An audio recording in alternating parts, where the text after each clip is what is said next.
Hoy el tema que traigo gira en torno a la predicación de la semana pasada, pero es un tema que es independiente porque hoy vamos a entender dos razones fundamentales de la escritura con respecto a la muerte. Primero, ¿qué relación existe entre la muerte y la santificación? Y posteriormente vamos a contestar una pregunta que es constante. ¿Cuál es el estado, cuál es la condición del alma de aquellos que parten con el Señor? ¿Qué está pasando con ellos? ¿Qué sucede con ellos? ¿Qué es lo que dice la Biblia? Pero déjeme introducir el tema. En la actualidad,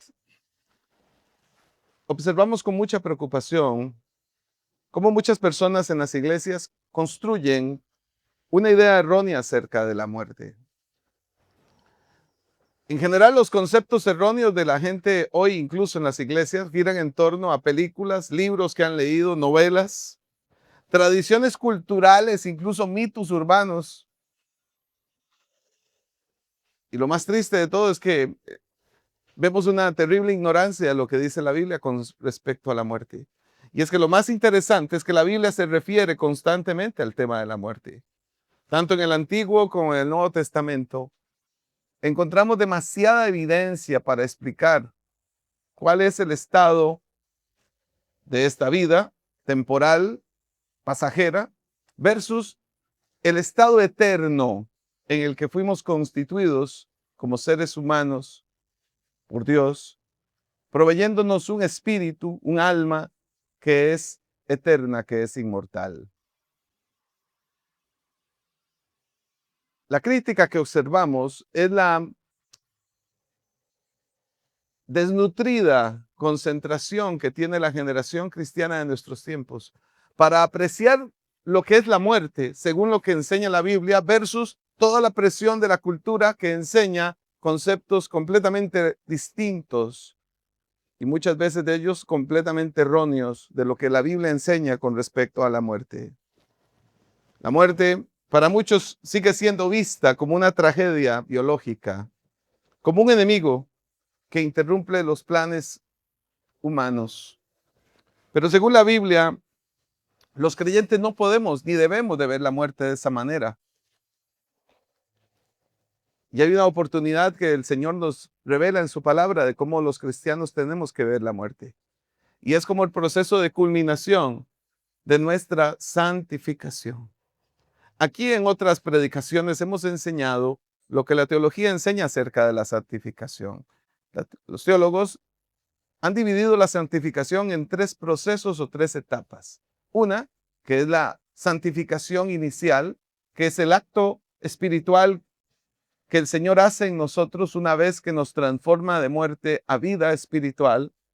Ese es el momento cuando recibimos la conversión, el proceso que Dios a través del Espíritu Santo hace en nuestra vida cuando nos transforma de aquel estado de muerte espiritual y ahora en Cristo un estado de vida y de vida eterna.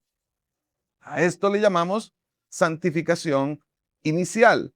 Somos santos no por los méritos personales, sino por el mérito de Cristo en la cruz del Calvario, el cual nosotros creemos y recibimos mediante la fe, y por medio de esa fe recibimos esa nueva vida, ese lavamiento del pecado y esa nueva vida en Cristo Jesús. A partir de ese momento surge el segundo proceso, lo que se conoce como la santificación progresiva. Hemos enseñado de ese tema aquí muchas veces. Incluso Toño, recuerdo una predicación hace un par de años que él dio sobre este tema. En la santificación progresiva es la que todos estamos experimentando de forma constante, todos los días. Es el proceso de transformación entre una mente carnal, que todos arrastramos, versus una mente espiritual, que es la mente que Cristo quiere que nosotros tengamos cada día en nuestras vidas. Una forma de pensamiento dirigida hacia las obras del Espíritu versus las obras de la carne. Es la transformación constante que Dios está haciendo a través del Espíritu Santo y de la fortaleza y de la sabiduría que nos da la palabra de Dios a cada uno de nosotros. Y el tercer proceso de la santificación se llama la santificación completa. ¿Y qué creen? Esa santificación completa la experimentamos solo bajo dos momentos. Uno, la muerte, la partida de nuestra alma de este mundo para encontrarse con el Señor. O número 2, en el día que Cristo regrese por segunda vez. Eso significa que todos nosotros estamos bajo la expectativa de que un día, cuando seamos llamados por nuestro Padre, experimentemos esto que llamamos la santificación completa. Una completa santificación que el Señor quiere ver en cada uno de nosotros también. Y que nosotros, según la Biblia, deberíamos de anhelar y deberíamos de constantemente orar y suplicar al Señor. Por eso, el anhelo de la iglesia es ver a Cristo, porque la iglesia ha entendido que cuando Cristo venga, esta santificación completa la vamos a experimentar. Pero esto también nos hace pensar que definitivamente tenemos que replantear cómo vemos la muerte. Porque claro, el problema de la muerte es los lazos emocionales que tenemos en la tierra, en el mundo. Pero, ¿qué es la prioridad que debe tener un creyente cuya meta debe de ser Cristo? Bueno, de esto se va a tratar la predicación de hoy. Nuestra transformación espiritual se completa y se perfecciona de manera inmediata cuando pasamos a la presencia misma del Señor. A través de la puerta de la muerte, así es como conceptualizamos esto, el discípulo, la discípula, logra la condecoración, alcanza la meta, llega a la victoria final a través de Cristo. Y esto lo recibimos a través de la muerte. Por lo tanto, hoy vamos a comprender cómo es que sucede esto. Cómo es que se completa esta santificación en nuestras vidas a través de la muerte. Hay un mensaje, un reto que Jesús le dio a la iglesia en Esmirna que quiero recordar con ustedes y vamos a verlo en Apocalipsis capítulo 2, versículo 10. Si tiene su Biblia, búsquela. Y veamos cómo la muerte en el creyente, en el discípulo, en la discípula, se convierte también en un examen de fidelidad. Porque la muerte no es la última etapa, es la última etapa de nuestro proceso biológico en este mundo, pero no es la última etapa de nuestra existencia. Nosotros entendemos de que nuestras existencias en Cristo son eternas. Por tanto, nuestra alma parte de este mundo para encontrarse con el Señor. Pero vean qué hermoso lo que le dice Juan, lo que dice Jesús a través de Juan a la iglesia de Esmirna. Apocalipsis 2:10, la segunda parte del texto dice, le dice Jesús a la iglesia, sé fiel hasta la muerte y yo te daré la corona de vida. Es un texto fácil de comprender. Sé fiel hasta la muerte, es el reto de Cristo. Cristo le dice a la iglesia, sean fieles hasta la muerte. Y el resultado de su fidelidad va a ser recibir la corona de vida. Jesús no promete a la iglesia de Esmirna que Él las iba a librar de la muerte. En ninguna parte Jesús le dice eso. Si creen en mí, ustedes no se van a morir. Van a vivir eternamente. No, eso no es lo que Jesús le prometió. Ni tampoco lo que Jesús les está instruyendo. Jesús lo que les está diciendo es, si son fieles y permanecen fieles hasta el final de su día en esta tierra, van a recibir una recompensa. Van a recibir un resultado maravilloso. Y ese resultado será la corona de vida. La fidelidad a Dios posee un valor infinitamente superior a la perseverancia en nuestra propia vida biológica. La corona de vida, el gran objetivo de todos los que estamos aquí, supera nuestro deseo por permanecer en esta tierra. O así debería de serlo. Pero aquí es donde está el gran desafío de la iglesia contemporánea. Una iglesia cada vez más aferrada a las cosas del mundo, a lo material, a los lazos emocionales que desarrollamos en la vida. Y quizás es este el gran mensaje de esta predicación, que tendremos que replantear si realmente lo más importante que nosotros esperamos es este destino de las cosas que este mundo ofrece. ¿O acaso no es, o debería de ser, lo que Jesús le ofrece a la iglesia en Esmirna, que es la corona de vida.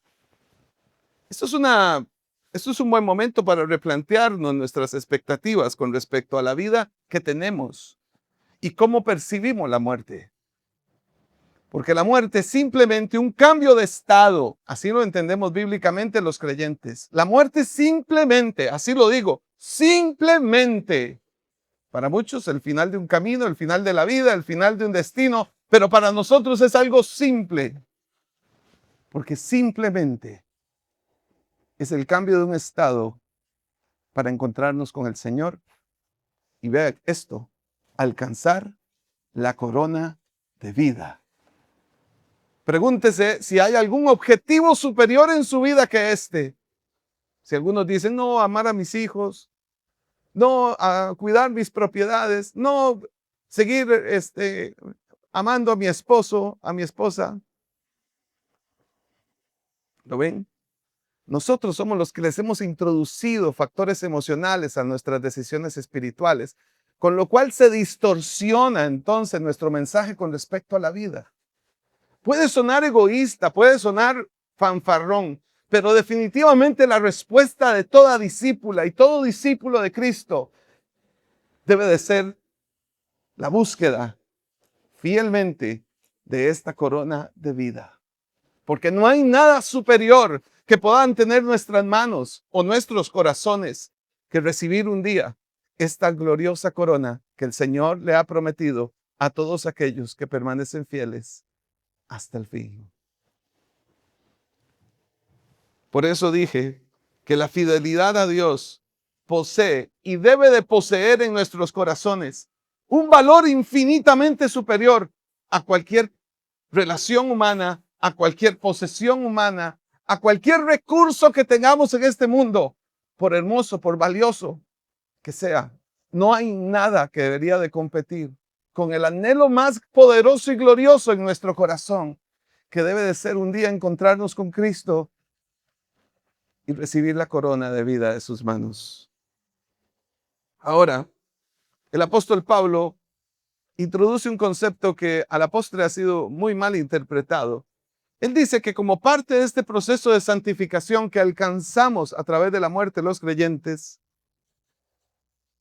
nosotros también tenemos que prepararnos, porque nuestra muerte tiene que ser semejante a la de Cristo. La meta más importante, según leemos a Pablo, en su vida era llegar a ser como Cristo. Y ese ser como Cristo era manifestar su carácter, manifestar los frutos de Cristo en la vida, en el mundo, en nuestro trabajo, en la sociedad y en la cultura, pero también ser semejantes a Cristo en su muerte. Algunos erróneamente habrán pensado que ser semejante a la muerte de Cristo debería de ser morir en una cruz, pero no es la literalidad de lo que Pablo está explicando en el texto. Veámoslo. Filipenses capítulo 3, versículo 10. ¿Y qué es lo que Pablo más bien está señalando en este pasaje? ¿Qué es lo que Pablo nos está comunicando en el pasaje? Por cierto, es un capítulo excepcional. Lo recomiendo leer con mucha profundidad.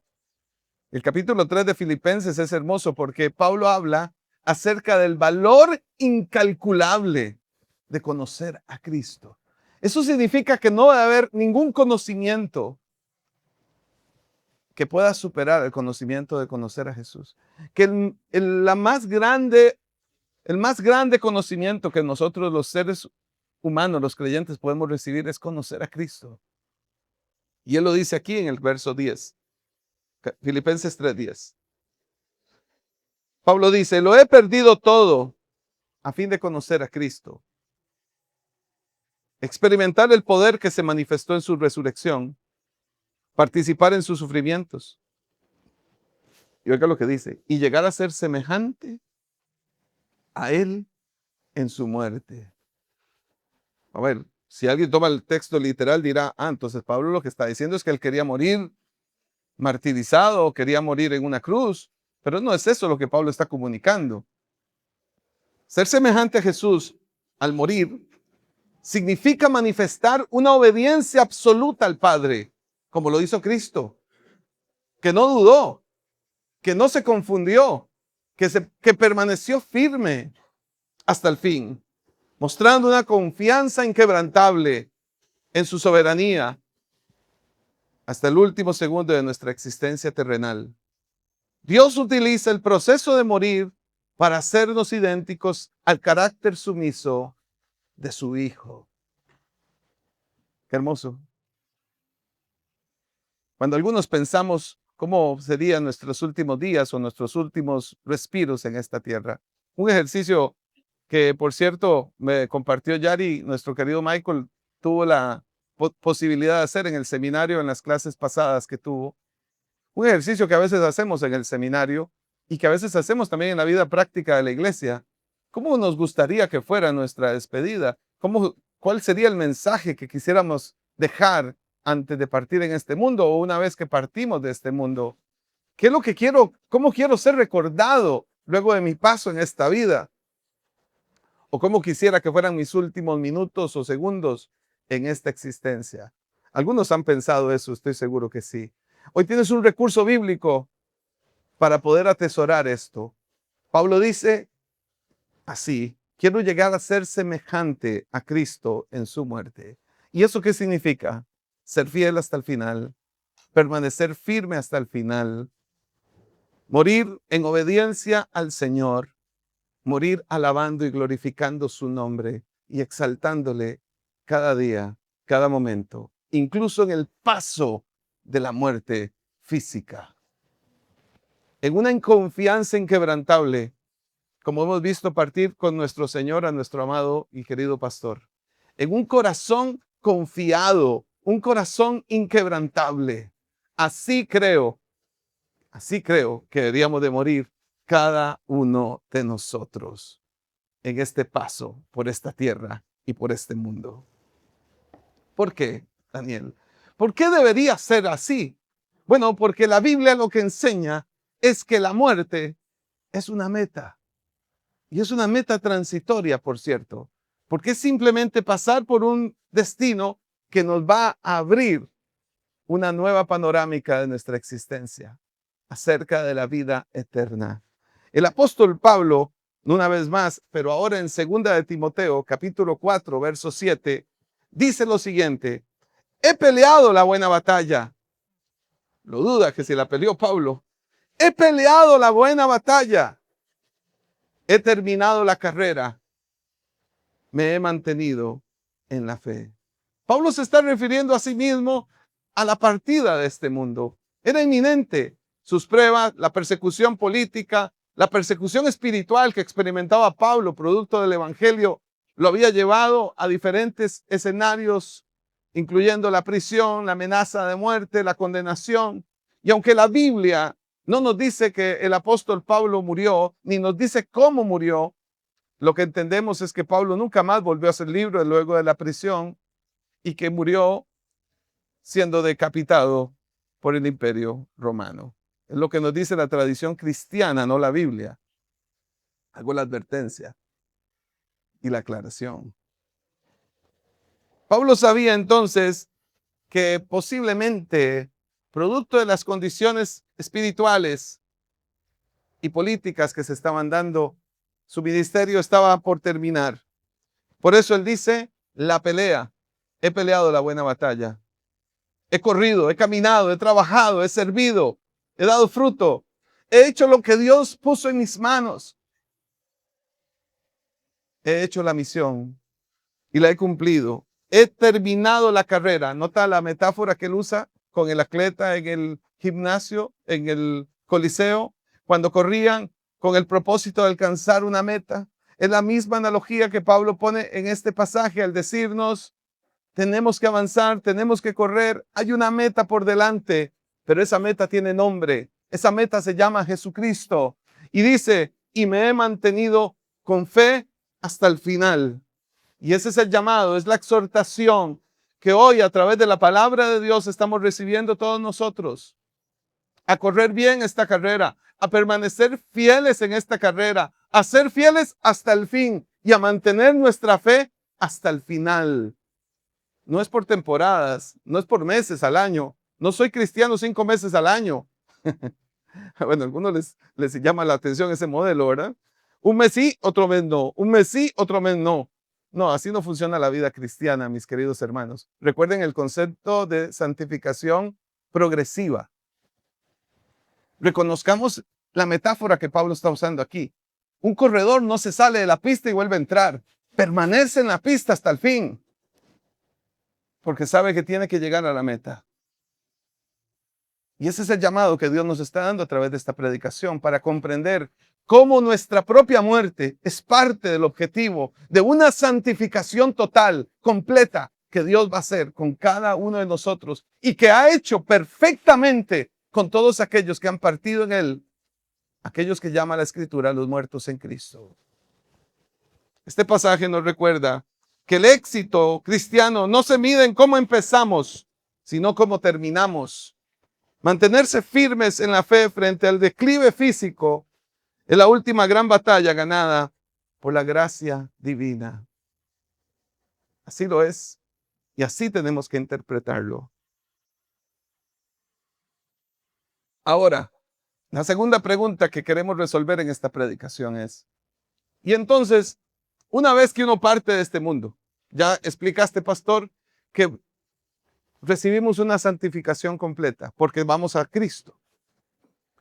La semana pasada entendimos que ningún creyente puede partir de este mundo en cuerpo, ¿verdad? Pablo lo dice en 1 Corintios 15, que este cuerpo no puede heredar el reino de los cielos, que este cuerpo necesita una transformación. Pero también comprendimos la semana pasada que la muerte es esa separación temporal entre el cuerpo y el alma. Y entonces lo que experimentamos es que nuestro cuerpo queda en la tierra, en el mundo, mientras nuestra alma o espíritu, la Biblia intercambia el concepto alma y espíritu, parte con el Señor. Pero ¿qué está haciendo el alma de los que murieron en Cristo? ¿Qué está pasando con ellos? Vamos a tratar de contestar brevemente esa pregunta que tiene una gran profundidad. Una vez que morimos, ¿qué le sucede a nuestras almas? ¿Qué le espera al alma de los creyentes cuando damos el último suspiro en este mundo? Bueno, hoy hace 8 días interceptamos una de las más erróneas doctrinas que se han mezclado en la iglesia. Por ejemplo, esa falsa doctrina del sueño profundo que creen algunos le sucede al alma. Dijimos con énfasis y con claridad que eso es completamente erróneo. La Biblia en ninguna parte enseña eso. Que cuando la Biblia utiliza el término dormir para referirse a la muerte, no se tiene que referir al hecho de que su alma está dormida, porque el alma no necesita dormir, porque el alma no tiene una función biológica como nuestros cuerpos. Nuestros cuerpos sí necesitan dormir, pero nuestra alma no. El alma no duerme, no tiene esa función biológica como sí sucede con nuestros cuerpos. Entonces, lo que tenemos que comprender de forma tácita y contundente es que lo que la Biblia afirma es que el alma está activa, está consciente cuando muere.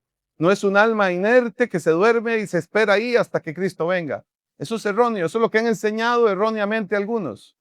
Pero también han enseñado que es como un alma etérea, sin conciencia y sin identidad. Eso también es completamente erróneo y lo vamos a ver hoy.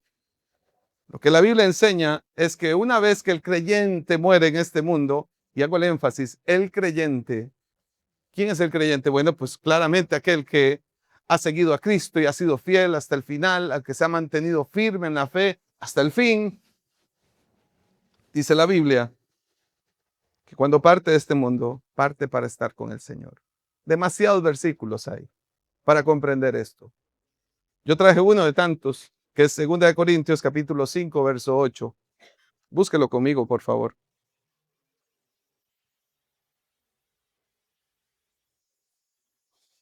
Y entre otros versículos, desboronan esa doctrina errónea del sueño eterno, del sueño de los muertos, y también destroza aquella falsa doctrina de la inconsciencia del alma cuando muere. Pablo dice en 2 Corintios capítulo 5, verso 8, lo siguiente. Así que nos mantenemos confiados y preferiríamos ausentarnos de este cuerpo. ¿Para qué? Para vivir junto al Señor. A ver, reflexionemos brevemente en este versículo. Hay muchos, como les dije, pero este es uno que escogí por su puntualidad. Pablo nos está diciendo algo que es sorprendente. Él está explicando que efectivamente la muerte es una ausencia de cuerpo. Ya lo hemos explicado en otros momentos aquí. La muerte es una separación temporal. La muerte produce una separación temporal entre el cuerpo, función biológica, versus el alma, que no se rige bajo los principios de la biología del cuerpo.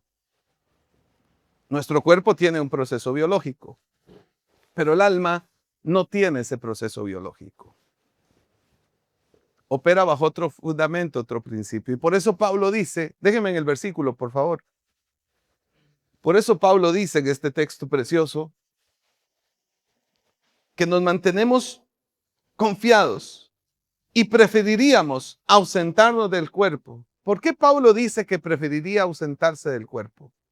Es que aquí es donde viene nuevamente la introducción de este mensaje.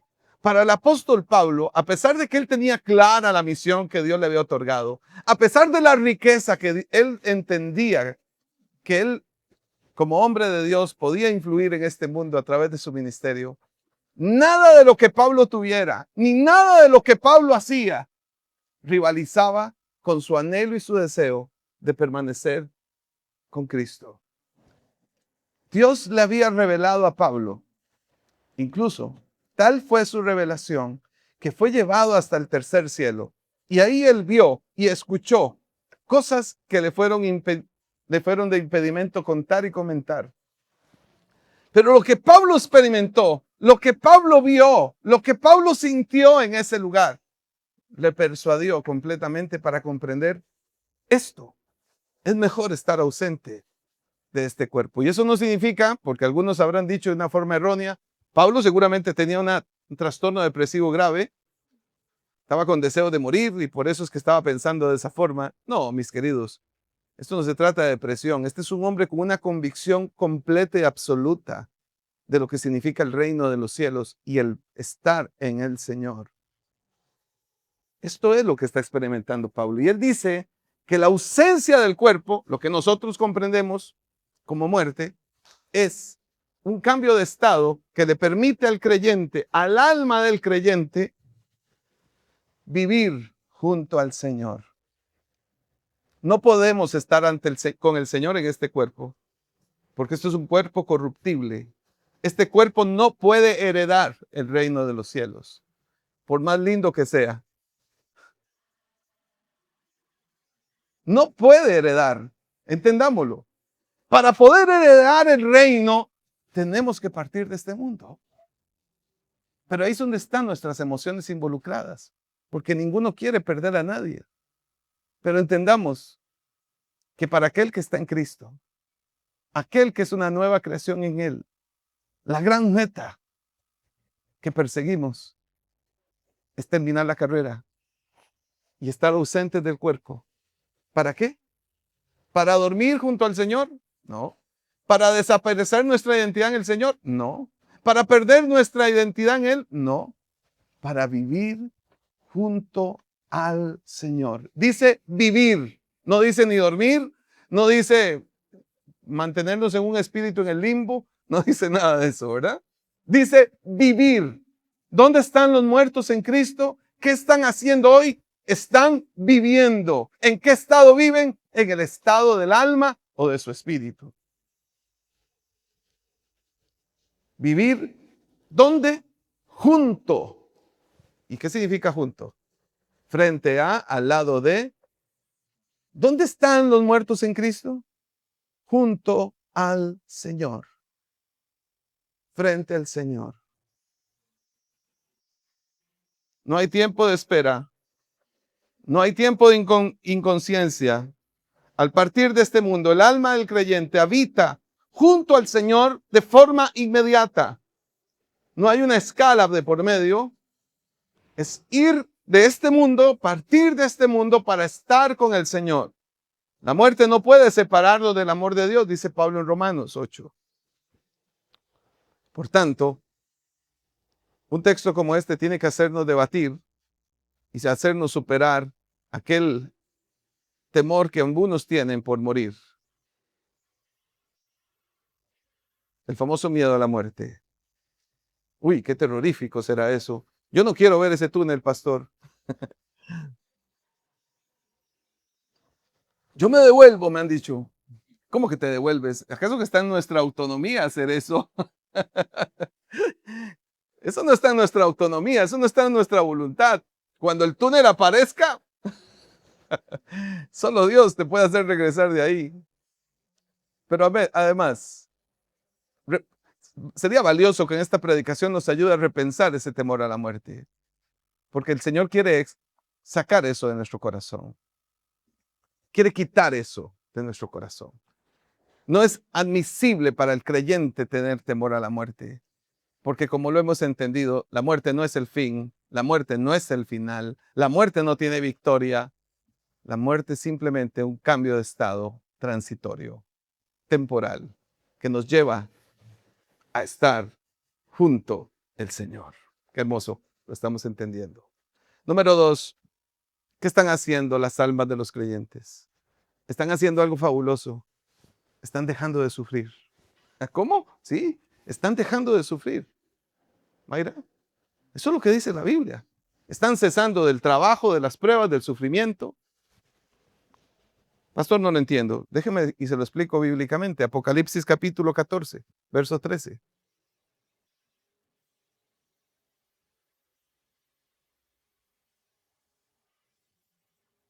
Ahora es Juan que recibe esta revelación de parte de Cristo y escribe en Apocalipsis 14, 13. Entonces oí una voz del cielo que decía, escribe, dichosos los que de ahora en adelante mueren en el Señor. Los muertos en Cristo, ahí están. Dichosos le llama la Biblia. Hombre, ¿cómo que dichosos? Sí, dichosos son. ¿Y por qué son dichosos? Sí, dice el Espíritu. Ellos descansarán de sus fastidiosas tareas, pues sus obras los acompañan.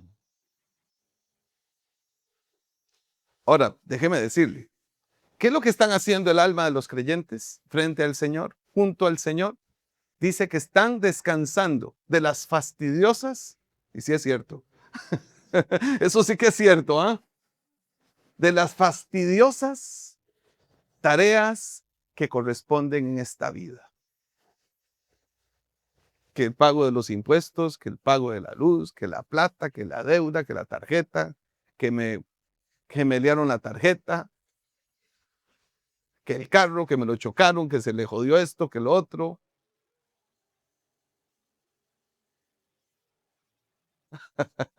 ¿Son fastidiosas o no son fastidiosas las tareas de la vida a veces? Claro que la vida es hermosa, mis hermanos. Y lo digo hoy en un día de celebración donde mi hijo está cumpliendo 14 años. La vida es hermosa, por supuesto que sí, pero cuando la vivimos con Cristo. Pero también tenemos que decir que la vida es afanosa.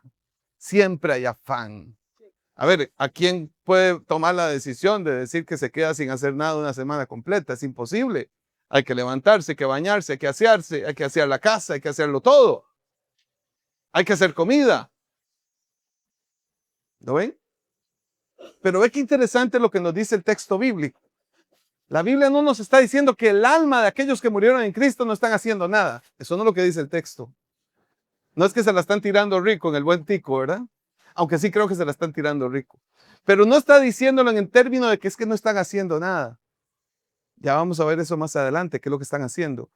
Lo que están diciendo es que ya no están preocupados por el afán que produce esta vida en el mundo caído. La vida en este lado de la eternidad, mientras Cristo no venga, producirá afán. Por eso Jesús lo dijo, en el mundo tendrán aflicción. Porque este mundo produce aflicción. Porque esta vida produce afán. Y algunos se afanan más de la cuenta, por cierto. Ya eso es por una condición neuropsicológica. Se toman la vida muy apegados. Con demasiada aceleración. Pero lo que está diciéndonos el texto bíblico es que aquellos que han partido con el Señor no están fastidiosos, No están sufriendo por los que dejaron aquí, porque si no, entonces sería un fastidio. Y la Biblia los llama dichosos. Qué hermoso. Dichosos son, por supuesto. Piensa en esto, quitarse todas las obligaciones y las cargas.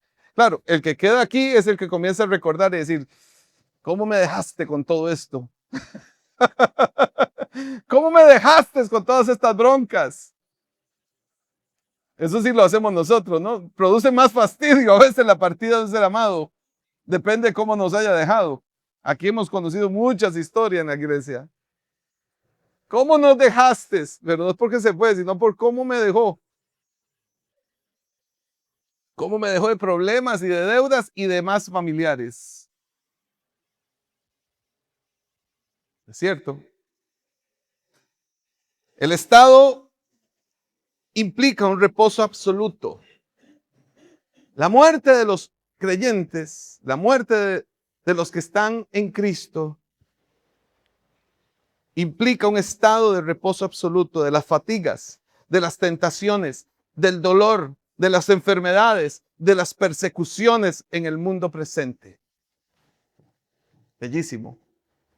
El creyente deja de trabajar con fatiga, pero los frutos de su fidelidad, sus obras, permanecen con él, porque un día van a ser presentadas ante el tribunal de Cristo.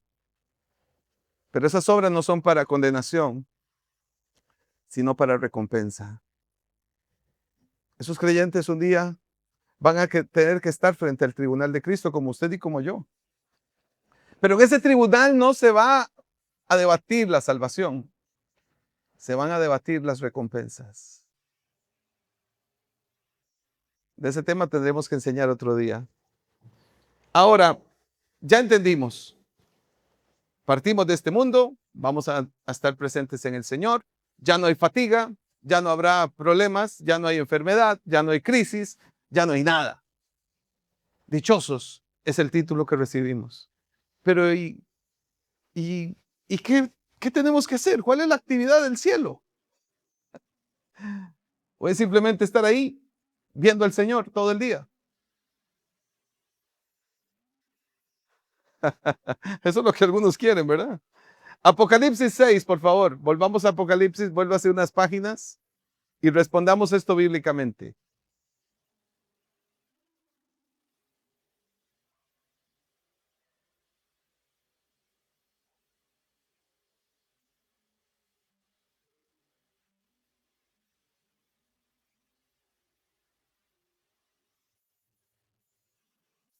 Dice Apocalipsis 6:9. Cuando el Cordero rompió el quinto sello, vi debajo del altar, ¿qué vio? Las almas de los que habían sufrido el martirio por causa de la palabra de Dios y por mantenerse fieles en su testimonio. ¿Dónde estaban las almas de los mártires? Debajo del altar. ¿Cuál altar? El altar del Señor, donde está su presencia. Verso 10. ¿Y qué hacían? Gritaban a gran voz. ¿Estaban inconscientes? ¿Estaban dormidos? Gritaban a gran voz. ¿Y qué gritaban? ¿Hasta cuándo? Soberano Señor, santo y veraz, seguirás sin juzgar a los habitantes de la tierra y sin vengar nuestra muerte. Entonces cada uno de ellos recibió ropas blancas y se les dijo que esperaran un poco más hasta que se completara el número de los colaboradores y hermanos que iban a sufrir el martirio como ellos.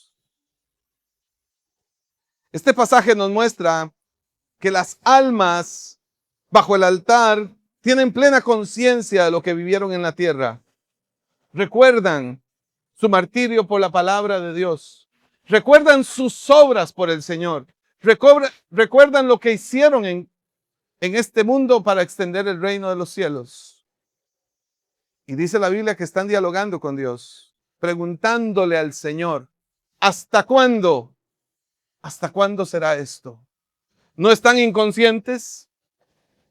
Están conscientes. No solamente conscientes de dónde están y de la presencia de Dios, sino que sus obras los persiguen. Y recuerdan cuál fue su trabajo en este mundo, en su reino, en el reino de Dios. Dice la Biblia que estas almas dialogan con Dios y que claman por su justicia soberana. Y entonces Dios les responde, esperen, ya va a venir ese tiempo. Ya va a venir ese tiempo de justicia completa, pero tienen que esperar. Y dice la Biblia que entonces Dios les da ropas blancas, los viste de justicia. Ahí está la simbología apocalíptica. Los viste de justicia, pidiéndoles que esperen pacientemente el cumplimiento de sus tiempos divinos. Qué hermoso. Y entonces, el Señor nos lleva a esta revelación, a comprender que allí están, frente al altar, las almas de los mártires. ¿Y quiénes más están ahí? Volvamos a Apocalipsis 7. Voltee una página, por favor. Apocalipsis 7, versos 9 y 10.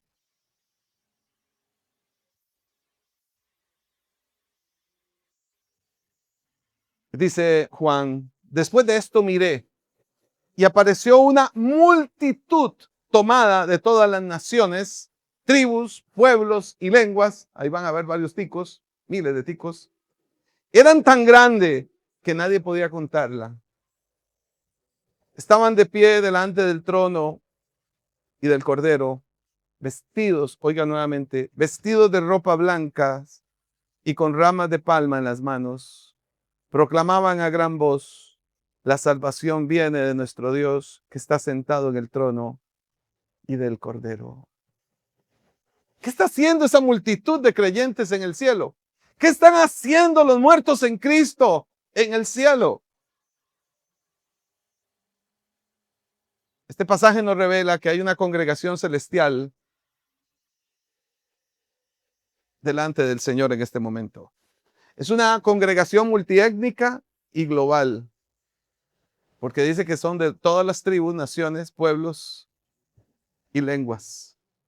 Dice que las almas están en pie, están activas, están contemplando, están conscientes, están vestidas de pureza y de santidad. Proclaman con sus palmas la victoria. Esto representa el simbolismo del triunfo que ellas proclaman en este lugar, porque están ahí por la victoria de Cristo en la cruz del Calvario. Yacen ahí por la victoria de Jesús en la cruz. Y dice que proclaman activamente gracia divina. Ellas dicen, cantan, la salvación viene de nuestro Dios y del Cordero. Estas almas proclaman un reconocimiento consciente de la obra redentora de Cristo, tal y como somos llamados todos nosotros a hacerlo también en este mundo. La salvación es una obra que inicia, que sostiene y que culmina a nuestro Señor a través del sacrificio de Cristo, y que, como evidencia este pasaje, se cumple aquí y se cumple por la eternidad, incluso ante su presencia. Finalmente, ¿qué están haciendo los justos ante su presencia? Un último versículo que quiero ver con ustedes es Hebreos 12, 23.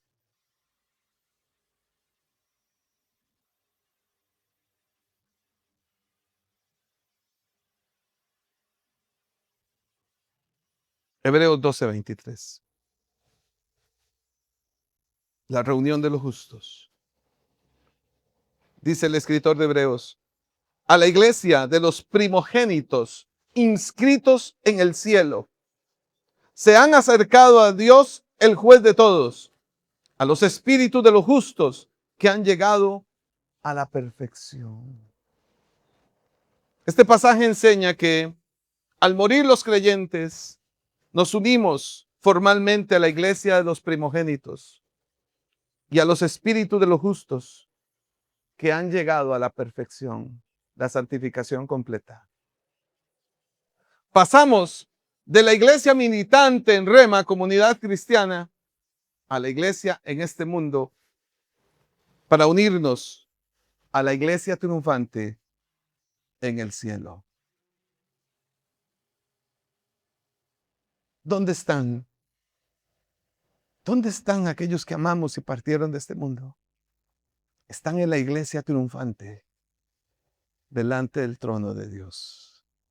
Y permanecerán allí hasta que Dios diga, es el momento de sonar las trompetas y regresar para que los muertos en Cristo resuciten primero. Reflexiones finales. Cuando un hermano o una hermana en Cristo parte, la iglesia llora por la separación temporal. Es lo natural y es lo sano. Pero no lloramos como los que no tienen esperanza. Lloramos con esperanza.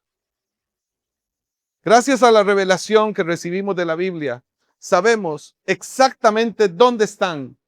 ¿Están conscientes? ¿Están descansando de sus fatigas? ¿Están consolados? Y están en perfecta comunión con Dios frente a la presencia de nuestro Salvador, Cristo Jesús. Apocalipsis 7, 9, 10, como hemos leído, nos muestra a la iglesia triunfante compuesta por una multitud incontable de todas las naciones, lenguas y tribus, unida en un solo clamor, como hemos cantado hoy. La salvación viene de nuestro Dios y del Cordero. La adoración congregacional no es un mero rito eclesiástico ni un entretenimiento dominical. Es un ensayo general de nuestra ocupación eterna. Cuando la iglesia local canta la verdad de la palabra, cuando nos unimos en un solo espíritu por encima de nuestras diferencias culturales, étnicas, sociales, estamos reflejando la misma liturgia que experimentaremos en el cielo. Si no disfrutamos alabar al Cordero, si no disfrutamos someternos a la palabra, si no estamos capaces de someternos al Señor y si no somos fieles hasta el fin, no habremos comprendido la gloria de la eternidad que nos espera. La Biblia nos invita a no ignorar nuestra propia muerte. La Biblia te invita y me invita a no temer a la muerte. La Biblia nos enseña a poner la mirada detrás, al frente y a través de la cruz y de la tumba vacía que Jesús dejó. Si hemos depositado nuestra fe en Cristo, la muerte ya no es una sentencia de juicio, es el puente hacia la santificación definitiva. Terminaremos la carrera con fidelidad, pelearemos la buena batalla y nos mantendremos firmes en la fe hasta el fin de nuestras vidas. Si hoy alguien aquí o alguien que escucha esta enseñanza aún no tiene esta bendita certeza en su corazón y en su alma, le invito a que recuerde las palabras de Jesús. Sé fiel hasta la muerte y yo te daré la corona de vida. Hoy te invito a que vengas a los pies del Cordero, el único que tiene las llaves de la muerte y del Hades. Vamos a estar en pie, iglesia.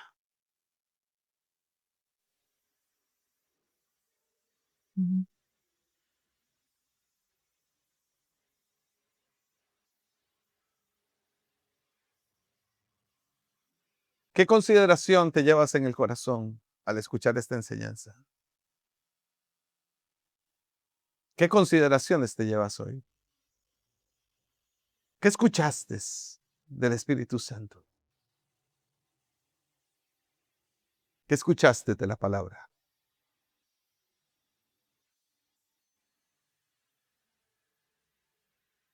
Es cierto, nos duelen las partidas,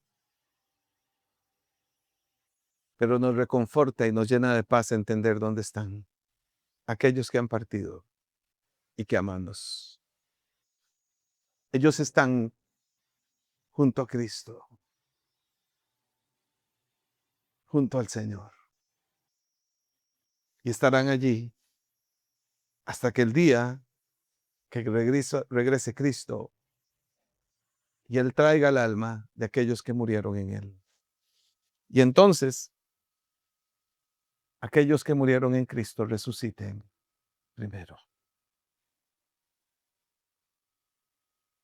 Señor, gracias en esta mañana por darnos la revelación de tu palabra.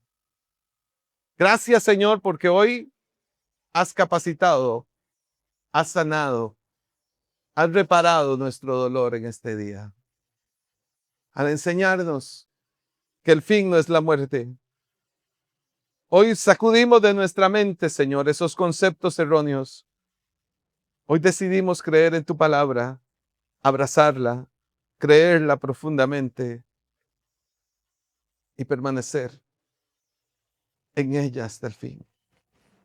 Hoy tomamos, Señor, el reto que le diste a la iglesia en Esmirna. Sé fiel, iglesia. Sé fiel hasta la muerte. Ese es mi gran anhelo, Señor. Ese es mi gran anhelo, pero necesito tu ayuda, Espíritu Santo. Necesito que me ayudes, Espíritu de Dios. Necesito tu auxilio y socorro divino, aún en momentos de dificultad, de tentación, de opresión, en tiempos, Señor, donde mi mente se escurre a la duda. Ayuda, Señor, a mi debilidad. Fortalece mi fe, Señor. Ayuda a mi fe. Hoy, Señor, nos resistimos a la poca fe. Hoy necesito, Señor, que hagas florecer la fe de cada uno de nosotros para permanecer fieles hasta el fin. Y un día, Señor, como lo han hecho aquellos que amamos y que han partido, ahora ellos tienen la corona de vida. Yo también anhelo, Señor, esa recompensa. Yo necesito, Señor, que le des calma a mi mente y a mi corazón, trayendo una certeza gloriosa, Señor, de que la muerte no es el fin, es un paso a la eternidad. Ayúdanos, Señor, a comprender esto. Ayúdanos, Señor, a llegar a comprender este misterio tan profundo, pero tan claro en la Biblia, de llegar a ser semejantes a Cristo en su muerte. Hoy, Señor, te lo suplicamos. Caminar por esta vida y este mundo con una obediencia absoluta al Padre, con una confianza inquebrantable, como hemos visto salir de este mundo a tantos aquí en nuestra comunidad por años. Gracias, Señor, por cada uno de ellos. Gracias, porque ellos un día pelearon la batalla aquí con nosotros, perseveraron en la competencia, en la carrera de la fe y lograron alcanzar la meta. Gracias, Señor, porque el testimonio de ellos nos sigue predicando. Llegaron a ser semejantes a Cristo en su muerte, al mostrar un carácter sumiso como el de Jesús, que la muerte no pudo arrebatarles, que fueron fieles e inquebrantables, con una fe inquebrantable hasta el fin de sus días. Hoy, Señor, peleamos la buena batalla, proseguimos la carrera. Ayúdanos a mantenernos fieles hasta el fin. Así te lo pedimos hoy, mi Señor, mi Dios. Te suplicamos en el nombre glorioso de nuestro Señor Jesucristo. Y si alguno que escuche este audio, este video, siente la inseguridad de su alma, siente duda y temor, ven a Cristo, ven a Jesús, como lo has escuchado a través de esta predicación. Él se encargará de tu alma por siempre, hasta la eternidad. Ven a Jesús, ven a Cristo, ríndete y dile a Jesús, te entrego mi ser, mi vida, mi alma, todo lo que soy, para que me transformes, para que me llenes de vida, para que me acompañes hasta la eternidad. Que así sea, que así sea. Amén y amén.